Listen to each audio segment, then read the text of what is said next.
Imagine a TV viajando no tempo para mostrar o passado em todo momento. Imagine a vida, as pessoas e os sonhos de outros séculos. Antigos privilégios. 500 anos do Brasil Império na TV. Informação do passado para você aprender.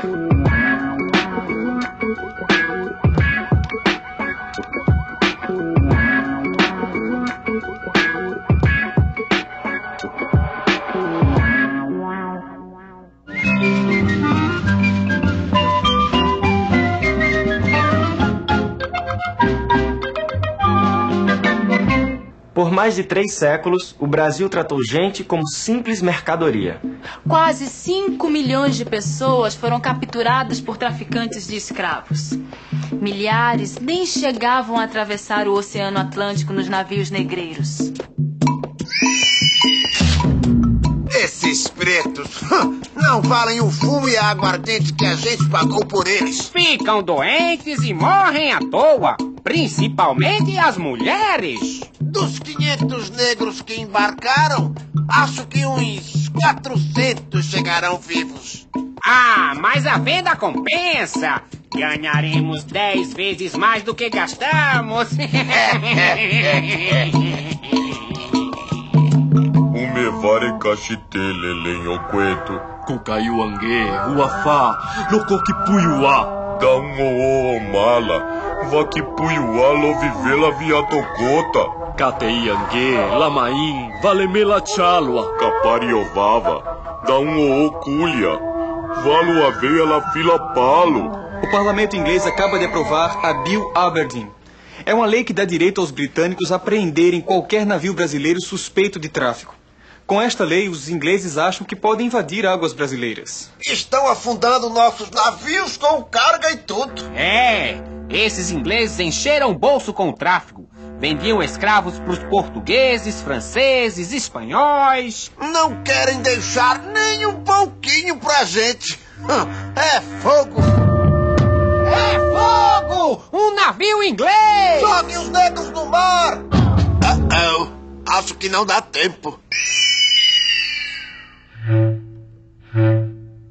Apesar da Inglaterra, nunca houve tanta fartura de escravos. Mas o parlamento está recebendo muitas pressões para acabar com o tráfico. Meu tio, se o comércio de escravos findar, acabam-se nossas fazendas. Se for assim, que Deus nos acuda. Foi aprovada no Brasil a Lei Eusébio de Queiroz. A partir de agora, trazer escravos da África é crime. Segundo o autor da lei, o fim do tráfico não acontece por causa dos canhões ingleses, e sim por uma questão de segurança, pois os escravos andam se rebelando. Com a lei diminuiu o número de escravos. Os desembarques clandestinos não supriam a demanda interna. Isso estimulou o tráfico entre as várias regiões do país.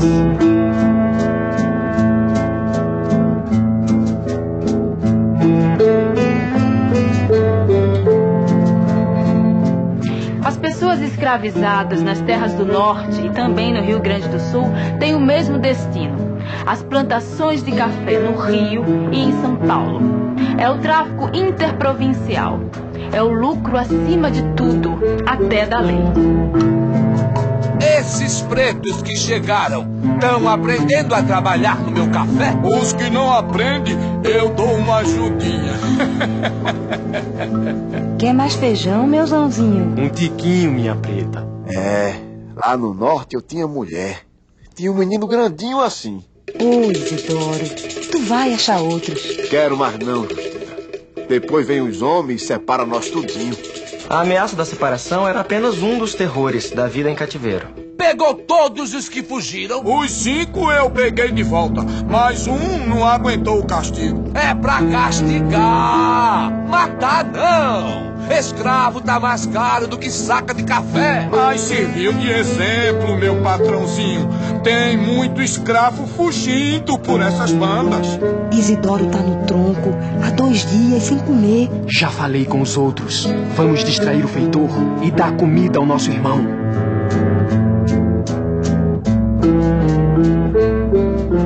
A violência física e psicológica era usada para castigar e amedrontar os escravos. No Império já havia leis para diminuir a severidade dos castigos, mas, principalmente nas fazendas, a lei era ignorada. Vai ficar preso na peia. E se tentar fugir de novo, vou marcar com ferro em brasa. Mas Isidoro, por que tu não fica quieto, homem? Eu vou ficar quieto pra me recuperar, Justina.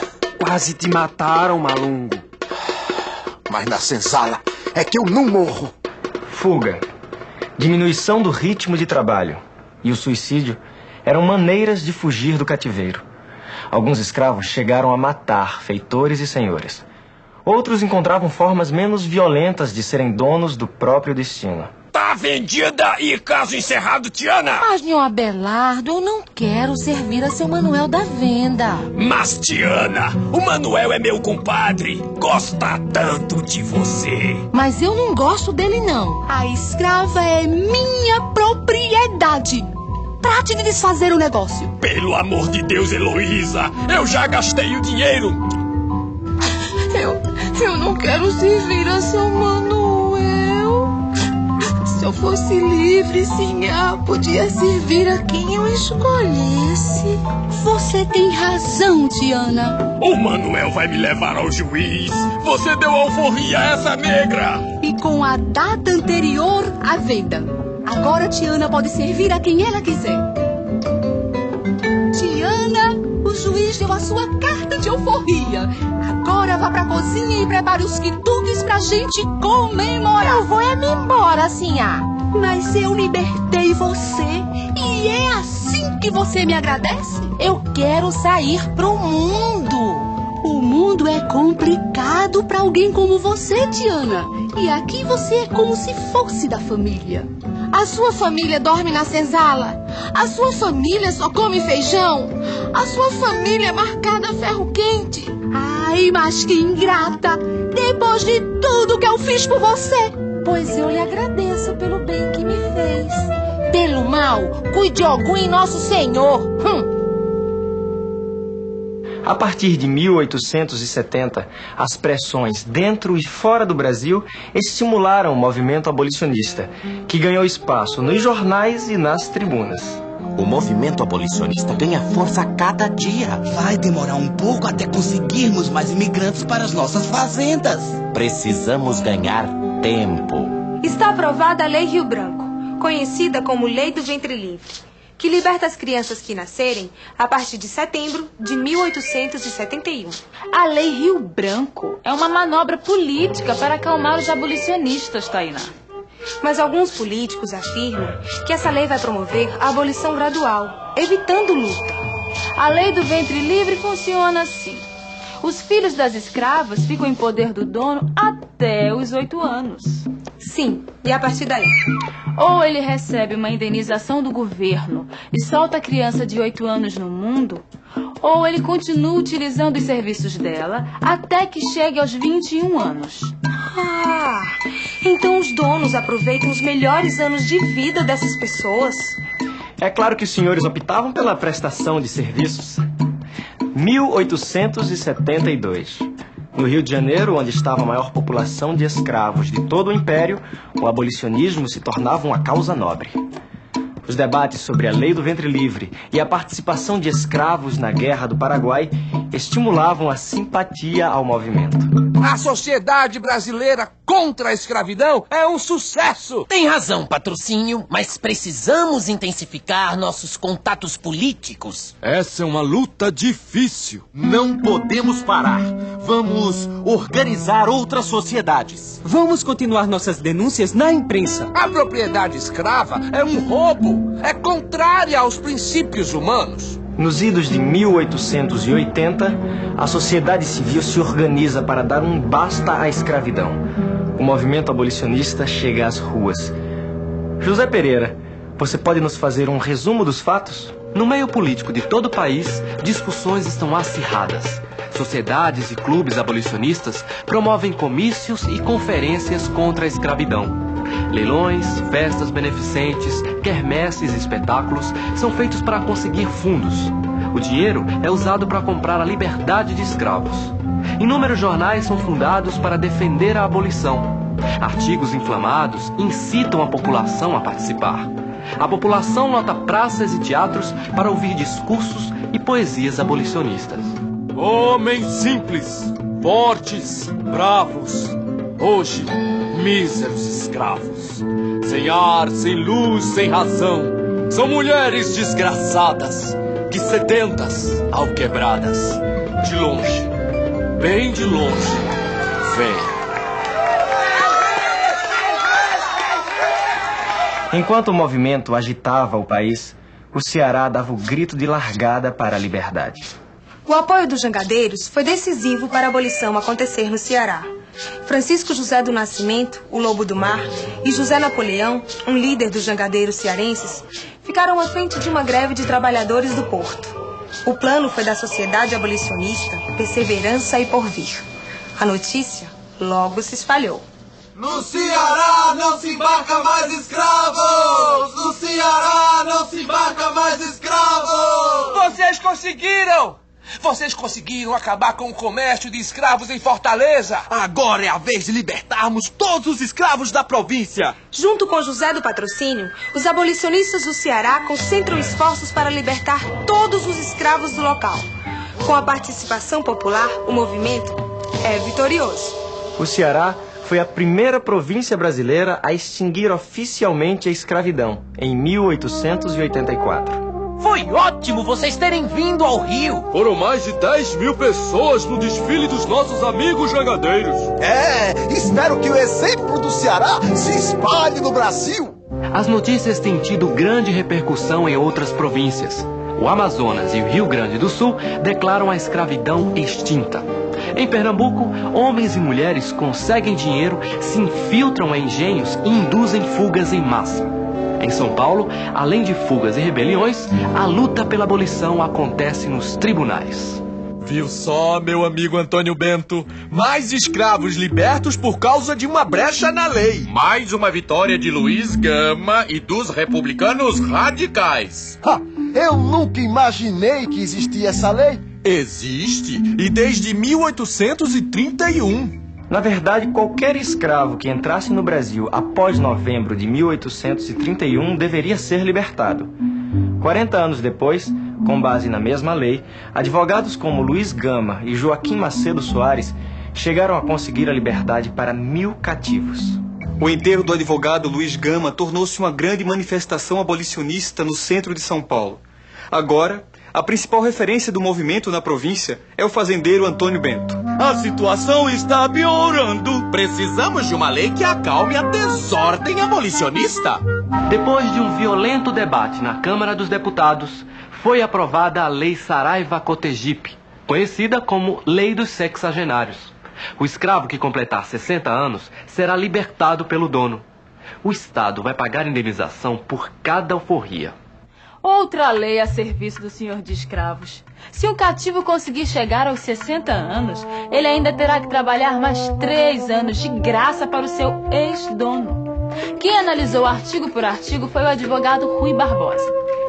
É verdade que essa lei obriga o ex-escravo a trabalhar por mais 5 anos no município onde mora? Correto. Se não trabalhar, o ex-escravo vai preso. Essa lei é uma forma do senhor jogar o escravo velho e doente na rua e ainda ter lucro com isso. Em São Paulo, uma confraria secreta e conspiratória tramava a fuga de escravos. Eram os Caifazes. Aqui a gente escreve este jornal e mantém um alojamento para negros desabrigados. Eu tô louco pra saber como é o trabalho dos Caifazes. Nós somos muitos. A gente arruma emprego nas fazendas para convencer os escravos a fugir.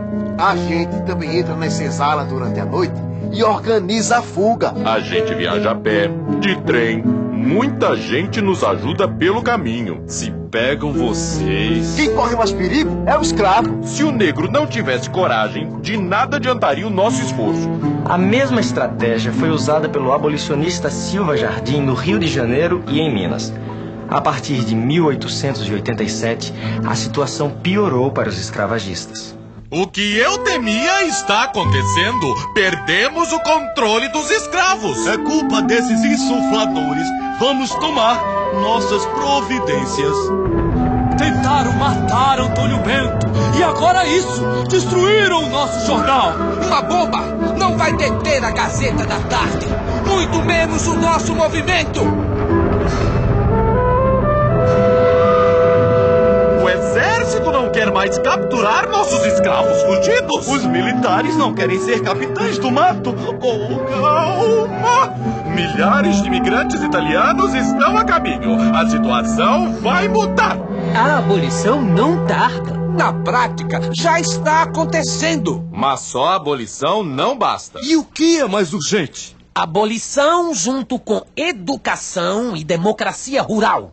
Para esses homens, a abolição plena só aconteceria como parte de um programa que incluísse escola, reforma agrária e um sistema de oportunidades para os trabalhadores libertos.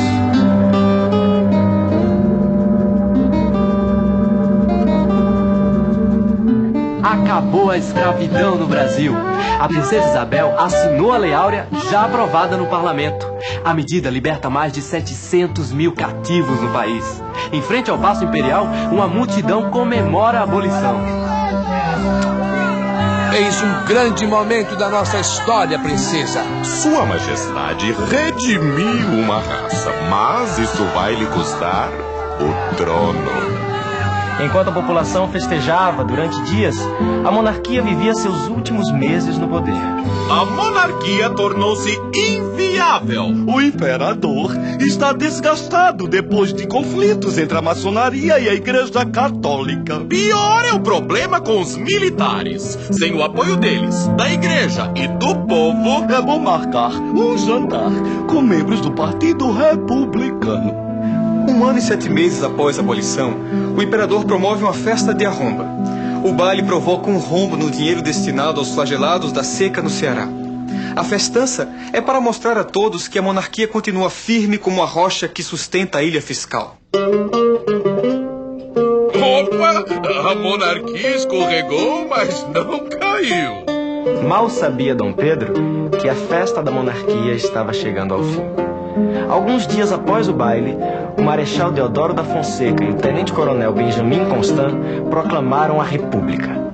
E o Paço Imperial transformou-se na Praça 15 de Novembro.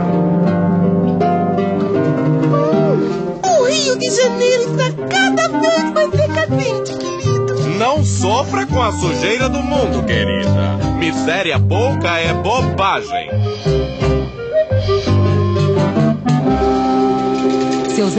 Seu Zé, vim lhe avisar que tem onde o senhor dormir agora. Onde é, comadre? Lá perto de onde eu moro, num lugar que estão chamando de favela.